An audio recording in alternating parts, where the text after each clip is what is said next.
সাকিবিয়ান ভাইরা বোনেরা, আমার না একটা জিনিস জানতে খুব ইচ্ছে করছে, জানো, এটা বেশ কৌতূহলের বশবর্তী হয়েই জানতে ইচ্ছে করছে। আমার মনে হয় তোমাদের অনেকেরই এই বিষয়টা জানতে ইচ্ছে করছে আমার মতনই।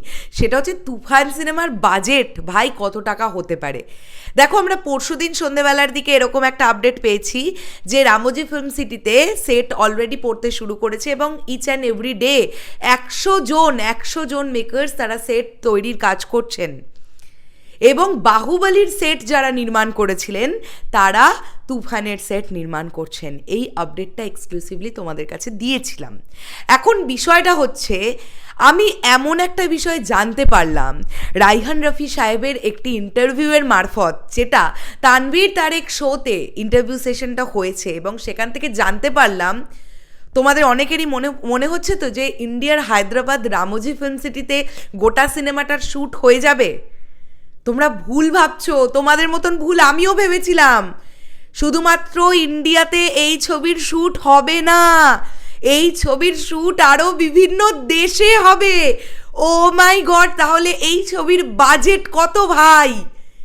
আমি এটা কোথা থেকে জানতে পারলাম সেটা তোমাদের বললাম। এবার বিষয়টা হচ্ছে, আমি কমেন্ট বক্সে একটা লিঙ্ক দেব, সেখান থেকে তোমরা জাস্ট 7.5 মিনিট ওই জায়গাটাতে যাবে, গিয়ে তোমরা দেখবে রাইহান রাফি বলছেন যে ওনার তুফান সিনেমার বেশ কয়েকটা দেশে শ্যুট হবে এবং সেই সময় উনি প্রডিউসার্সদের প্রশংসায় পঞ্চমুখ ছিলেন।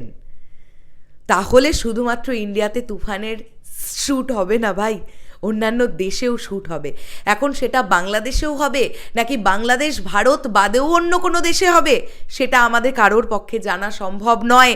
তবে এটুকু আমরা বুঝতে পারছি যে দরদ সিনেমার শুটিং ইন্ডিয়ার বেনারসে হলো, আমরা সবাই জানি। এবং যদিও এখনও এটা জানি না যে বাংলাদেশে শ্যুট হয়েছে কি না, চুপিসারে শ্যুট হয়ে গেছে কি না, নাকি পুরোটাই ইন্ডিয়াতেই শ্যুট হয়েছে।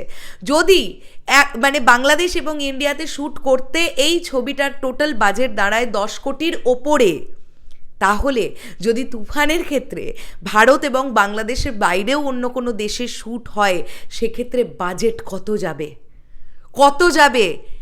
একরকমভাবে আমরা রাজকুমার ছবির ক্ষেত্রেও দেখতে পারি, বাংলাদেশের পাবনা জেলায় প্রায় দিন 10 শুটিং হলো, আরও কিছুটা অংশ বোধহয় বাকি আছে। এরপরে গোটা টিম চলে যাবে ইউএসএ, তারা আমেরিকায় শ্যুট করবে, তারা নিউ ইয়র্কে শ্যুট করবে, বিভিন্ন লোকেশনে তারা শ্যুট করবে। এবং একটি ছবি, একটি দেশীয় সিনেমা বিদেশে গিয়ে শ্যুট করতে কত খরচা হয় জাস্ট তোমরা ভাবতে পারবে না।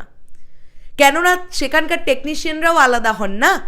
যেমন দেখো না, আমরা দরদের সময় দেখতে পেয়েছিলাম যে ম্যাক্সিমাম টেকনিশিয়ানরা কিন্তু ইন্ডিয়ার ছিলেন, ইন্ডিয়া এবং বাংলাদেশ মিলিয়ে ছিলেন, কিন্তু ইন্ডিয়া থেকেও কিন্তু প্রচুর টেকনিশিয়ানসরা ছিলেন।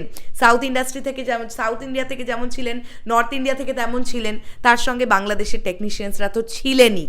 তো এই সব করতে করতে না ছবির বাজেট একটা বৃহৎ আকারে চলে যায়। এইটা আমরা সবাই একটা আইডিয়া করতে পারি। এটা আমার ধারণা, সাকিব ভাই আর 2024 সালে যতগুলো সিনেমা আসবে, তুফান হচ্ছে সবচেয়ে বড় বাজেটের সিনেমা। আমার সঙ্গে তোমরা কারা কারা একমত সেটা অবশ্যই কমেন্ট করে জানাও। আচ্ছা বন্ধুরা, এই যে তোমরা আমাদের ভিডিওটা দেখছো এখন, এই যে আমার মুখটা দেখছো, আমি একটা টপিক নিয়ে কথা বলছি, তাই তো? সাকিব ভাই আর তুফান সিনেমার শুটিং অন্যান্য দেশে হতে পারে।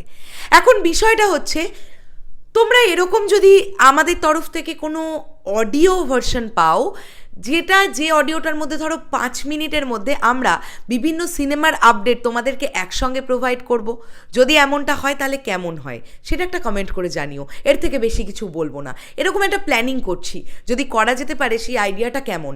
তোমরা কি অডিও ভার্সনটা শুনতে বেশি ভালোবাসবে নাকি আমার মুখটা দেখে ভিডিওটাই দেখতে বেশি ভালো লাগবে সেটা কমেন্ট করে জানিও।